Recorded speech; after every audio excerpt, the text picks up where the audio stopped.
Bismillahirrahmanirrahim. Assalamualaikum warahmatullahi wabarakatuh.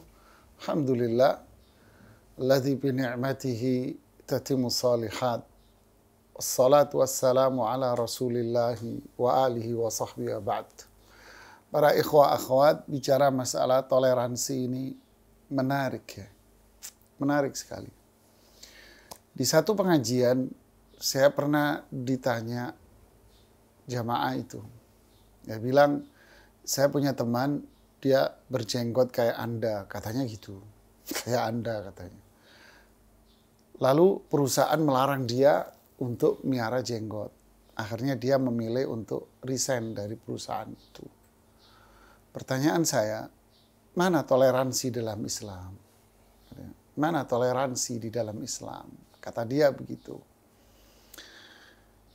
Saya katakan, toleransi ini bukan restoran. Ya. Toleransi bukan restoran, di mana setiap orang itu boleh memilih menu yang dia sukai. Lalu semuanya berada dalam restoran itu, bahkan berada dalam satu meja. Semuanya sah dan boleh. Di situ ada 20 menu. Ya, setiap orang boleh memilih menu masing-masing dan makan bareng. Ya, sayangnya Islam nggak seperti ini.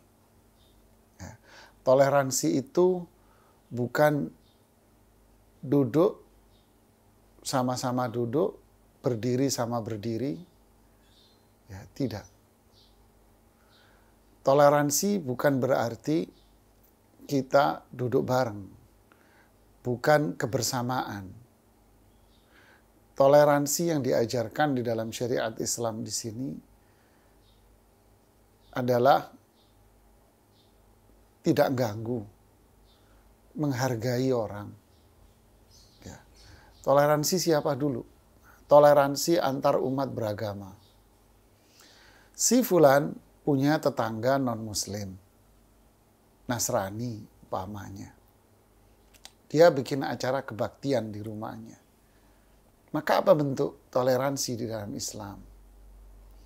Ya biarin aja dia bikin acara kebaktian. Terus Anda nggak boleh ganggu. Nggak boleh menciptakan kegaduhan. Biar acara itu batal. Dia permisi minjem depan rumah Anda untuk parkir. Ya silahkan saja. Ya, kita tidak boleh ganggu ibadat seseorang. Tidak boleh mengganggu apa yang menjadi ritual mereka. Ya. Tapi kalau kita terus disuruh ikut serta di acara itu, ya mohon maaf. Lakum dinukum waliyadin. Hakata dalam Islam jamaah. Ketemu kita di jalan, kita ya tegur sapa. Karena non-muslim ya nggak ada salam lah. Tegur sapa. Oh, Anda bikin masakan. Ya, Anda bagilah ke dia. Tapi kalau tetangga sebelah wafat, ini Nasrani ini wafat. Oh, bentuk toleransi saya ikut datang, ikut ngelayat. Oh ya mohon maaf. Lakum dinukum waliyadin. Tapi kita nggak boleh bikin gaduh, bikin rusuh. Anda halangi sengaja. Ya nggak boleh jemaah. Ya, biarkan dia bikin acara. Ini lakum dinukum waliyadin. Ya, itu keyakinan Anda, ini keyakinan saya. Ya. Ini kalau kita bicara dengan sesama muslim. Nah, dengan sesama muslim ada perbedaan dari sisi yang disebut di masyarakat dengan istri kita beda akidah. Bagaimana menyikapinya? Tentu dalam hal ini, karena dalam satu Islam, maka dakwah tetap harus ditegakkan. Sebagaimana dengan non-muslim juga kita sama-sama mendakwai mereka. Tapi kita tidak boleh bikin ricuh, ganggu mereka. Mereka yang punya keyakinan lain, umpama mereka yang hobi ngalap berkah di kuburan, umpama. Ya. Kita apakan dia? Ya. Kita datangi untuk kita dakwahi. Kita sampaikan dengan argumen ilmiah. Menerima alhamdulillah, tidak menerima ya memang hidayah bukan di tangan saya. Hidayah di tangan Allah. Apakah toleransi dong? Sama-sama nggak usah saling cela, nggak usah saling ini. Ya memang kita tidak boleh mencela. Kita mencela tidak, mencaci maki tidak. Ya. Tapi mendakwahi, iya kita dakwahi. Menjelaskan hukum, oh iya kita jelaskan hukum. Ya. Kita katakan bahwa ini syirik. Ini menyekutukan Allah, iya kita katakan. Tapi untuk mencela, mencaci, nggak boleh kita mencela, mencaci. Nah inilah yang namanya toleransi di dalam Islam. Ya, bukan berarti toleransi ini grup nggak ada toleransinya. Loh, bukan berarti toleransi Anda syirik terus kita harus suruh duduk bareng-bareng di kuburan minta sama ente. Ya tidak bisa. Ini bukan toleransi namanya. Ya. Jadi kita tidak mau melakukan apa yang tidak diajarkan dalam syariat Islam. Tidak ada tuntunannya di dalam Quran. Tidak ada tuntunannya pada Rasulullah Sallallahu Alaihi Wasallam. Kita tidak mau mengerjakan itu. Suruh duduk bareng sama mereka, ya nggak mau lah. Saya akan dakwai dan kebenaran tetap saya akan sampaikan. Al-haqqu yuqal, kebenaran itu harus tetap disampaikan. Ya. Walau kana mur, walaupun itu pahit rasanya, ya tetap kita sampaikan di hadapan orang. Tapi kalau kita dengan si fulannya, kita tidak akan mencela, mencaci, menghina, memojokkan, mencibir, merendahkan. Tidak, itu laisa minal islami fi syai'. Ya. Nah, inilah para jamaah, namanya toleransi. Jadi toleransi itu adalah apa? Ya, kita menghargai dia dalam artian menghargai apa? Tidak mencaci, tidak mencela, tidak mencemooh, tidak mencibir, tidak merendahkan, tidak. Terus kebenaran, sisi yang berbeda, sisi kebenarannya harus kita jelaskan bahwa ini syirik, bahwa ini maksiat, bahwa ini bid'ah. Ya tetap kita jelaskan kepada mereka bahwa ini bid'ah. Ya. Kemudian di sisi yang ketiga pertemanan. Ya tentu kita tidak berteman dengan orang-orang yang kita nilai bahwa ini tidak berjalan di atas sirat mustaqim. Kita tidak berjalan. Tidak berteman duduk sama mereka. Nah ini pandangan toleransi. Kemudian dari sisi perbedaan madhab. Nah, toleransi sisi madhab. Si madhab ini perbedaan fiqhiyah. Masail fiqhiyah, masail khilafiyah. Yang memang di mana para ulama ini semuanya kembali kepada satu dalil. Imam Syafi'i punya dalil, Imam ini punya dalil, dari Imam 4 ini punya dalil. Khilafat fiqhiyah. Lalu dalam bentuk di sininya apa? Lapang dada. Ya. Saling menghargai pandangan dia. Sama, tidak mencibir, tidak mencela, tidak mencaci maki, apalagi sampai sesat menyesatkan, tidak bisa. Contoh, kunut. Kunut masalah khilafiyah qadimah. Ya, permasalahan khilaf yang memang udah dari dulu para ulama berbeda. Muaranya memang kembali kepada satu hadis. Yang ini memandang hadisnya dhaif, yang ini memandang hadisnya akurat, bisa diterima. Masalah khilafiyah qadimah. Ya, kita tidak boleh terus mencela dan mencibir. Saya nggak mau sholat di masjid itu karena masjidnya bid'ahnya kunut. Tidak boleh kita. Karena ini masalah khilafiyah qadimah. Kalau Anda mau memilih masjid yang tidak kunut karena sesuai dengan pandangan Anda, silahkan. Tapi kalau masjid yang kunut terus Anda cela, Anda cerca gara-gara kunutnya. Akhi, ini masalah fikih yang harus kita lapang dada untuk menyikapi perbedaan ini. Ya.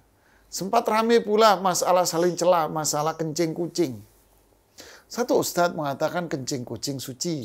Wah, dicela habis di media sosial. Ya, ini masalah fikih khilafiyah. Ya. Masalah anak zina, status anak zina.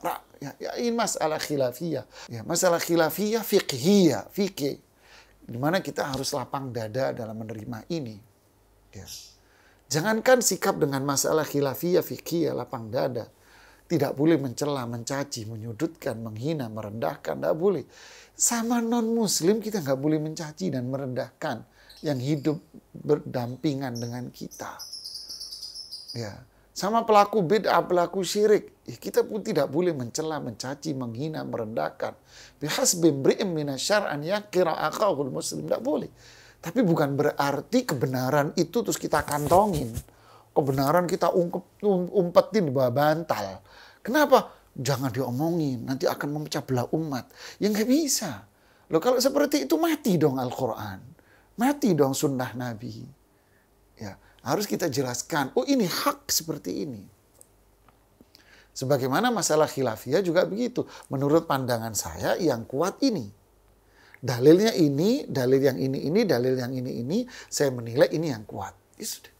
Kita saling menghargai. Inilah Islam. Jadi kesimpulannya apa para ikhwah sekalian? Nahya ilmiah, dari sisi keilmuan tetap harus didudukkan secara ilmiah. Ini prinsip kita. Bukankah kita belajar usul salasa, mengenal Allah, mengenal Islam bidalil, bidalil pakai dalil, bukan hawa nafsu, bukan taklid, bukan apa. Tidak. Kita dengan dalil kita jelaskan. Ada yang beda dengan kita, yang kita nggak boleh mencela, mencaci, menghina. Hada Islam. Tabassumu kafi wajhi akhikal muslim sodaka, yang kita apalkan di doa hadis anak-anak TK itu kan ya. Hada huwal Islam. Ya. Jadi bukan toleransi itu menjadikan kebenaran itu harus dipendam di bawah tanah, menjadikan kebenaran itu harus dibungkam. Kenapa? Jangan ganggu orang lain, dipendam kebenaran, nggak boleh ngomong al-haq, tidak boleh ngomong ini. Terus apa? Kita harus menyatu, membaur dengan mereka. Ya minta maaf jemaah. Ya bukan begini Islam namanya. Mati dong. Rasulullah kalau Rasulullah berpikir seperti ini, Islam nggak bakal sampai ke kita. Rasulullah menjelaskan kebenaran. Walau karihal musyrikun, walau karihal kafirun. Walaupun mereka nggak suka, kebenaran harus kita sampaikan. Walaupun orang kafir nggak suka, harus kita sampaikan kebenaran itu. Hukum kita sampaikan. Ini Qur'annya, ini penafsiran para ulama salaf. Ini hadis, ini akurasi hadis, ini penafsiran hadis dari para ulama salaf. Kita jelaskan. Oh si fulan nggak sependapat sama kita. Kita nggak boleh mencela, nggak boleh menghinanya. Nah, hakadha Islam. Indah, penuh dengan keindahan. Kebenaran tetap ditegakkan, dakwah tetap dilaksanakan, amar ma'ruf tetap dilakukan, sikap santun, sopan, tawadhu, tidak mencaci, mencela, memvonis orang. Tidak, bukan bagian dari Islam. Tolong menolong, bahu-membahu. Unsur akhaka zaliman aw madlum. Lihat syariat Islam. Tolong saudaramu, bantuin saudaramu yang terzalimi maupun yang zalim itu bantuin. Lihat. Ya. Semoga kita tetap istiqomah di atas Islam, Quran, dan Sunnah. Barakallahu fikum. Subhanakallahumma bihamdik. Asyhadu an la ilaha illa anta astaghfiruka wa atubu ilaik. Assalamualaikum warahmatullahi wabarakatuh.